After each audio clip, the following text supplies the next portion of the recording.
All right, guys, happy Friday. This week, I feel like I've gone back to uni and put together an assignment for you guys.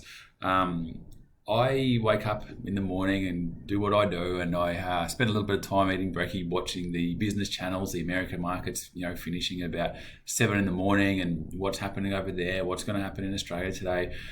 And so today I'm sitting down going, you know what I'm going to do for this week's Friday wrap? I'm going to put a series together all around the share market. And so we're going to start right at the very beginning with a little bit of an introduction to world share market indexes. And we're going to start in America. Why are we going to start in America? America, as of last year, the US stock market represented nearly 56% of all stock markets in the world. Now in America, there's a number of different indexes they referred to. Some of the most popular ones you can see on the screen there: the S&P, the Dow, and the NASDAQ. So what are they? Well, the S&P 500, the Standard & Poor's 500, is an index which comprises 500 of the top companies in America. The stocks are chosen what they call market cap. Market cap is what's the trading value of the share, what's the share price. That's the same thing. What's the share price? What's the number of shares on issue? What's that equal? So if your Wealth Corporation was a public company and we had a share price of $1 and 1 million shares, $1 times 1 million is $1 million. Your Wealth Corporation is worth $1 million. That's the market cap.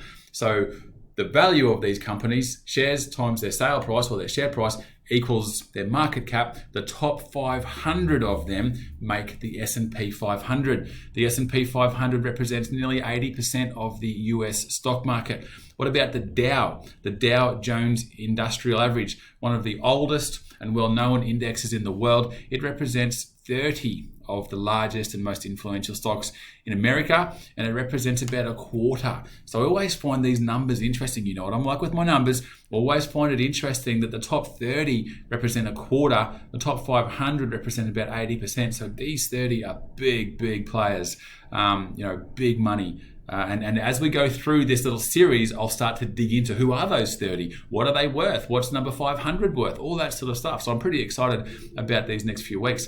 And then the NASDAQ. So if you've heard of the NASDAQ, it's another index in America. It's very much tech weighted, the technology stocks. In my research this morning, I also found out it includes a lot of smaller value speculative companies as well. So if you're a smaller value speculative company, you'd list on the NASDAQ, and that's where your shares can be traded. So let's head over to Europe, some European markets. We've got the FTSE, the Financial Times Stock Index. It's an index representing 100 companies on the stock market of London, again, valued by market cap. How else do you value these companies? By, if we pick the top 100, of course, it's by value. Value is their market cap. Market cap is the share price times the shares on issue. So the FTSE is the London market. The FTSE index is 100 companies. Now, I've got 3 French-speaking members of staff. There's only 10 of us. 3 of them are French-speaking. 2 of them are working from home today. 1 of them, I just said, how do I say this? So the Cotation Assisté en Continu, Claudine, am I right? The CAC 40 is the French index, and it represents the 100 largest market caps on the Euronext Paris, or you might have heard of it in the past as the Paris Bourse. That is the Cotation Assisté en Continu. And the DAX, I've clicked ahead one. The DAX, I'm not even going to try and talk German, but the DAX consists of 40 major German blue chip companies trading on the Frankfurt Stock Exchange. So we've covered some US indexes, we've covered some European indexes. Let's travel to Asia.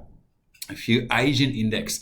The Hang Seng comprises 64 companies and represents 58% of the Hong Kong Stock Exchange. Okay, the Nikkei is a stock market index on the Tokyo Stock Exchange. The index measures the performance of 225 of Japan's largest companies. And if we come all the way to Australia, we've got the ASX All Ordinaries.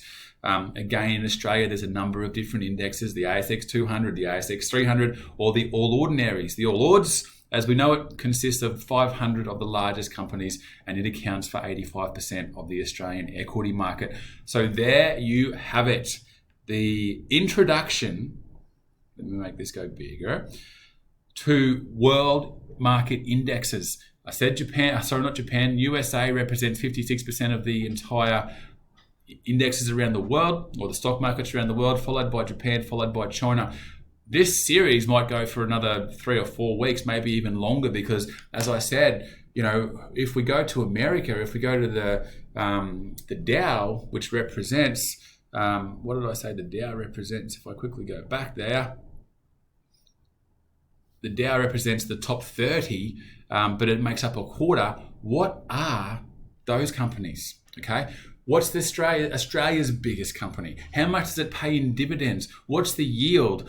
All this sort of stuff is interesting information. The world's in a funny place. We've got wars going on. We've got a lot of different, factors, COVID, the whole shebang. How is it affecting the share market? So my intention is to give you from the ground up some information, some knowledge that can help you to get a better understanding when you read the news or you hear about different things. So there we go today. Some indexes around the world, US, Europe, and Australia. Next week, we're going to dig a little bit deeper, and we'll keep on digging as long as this series takes us.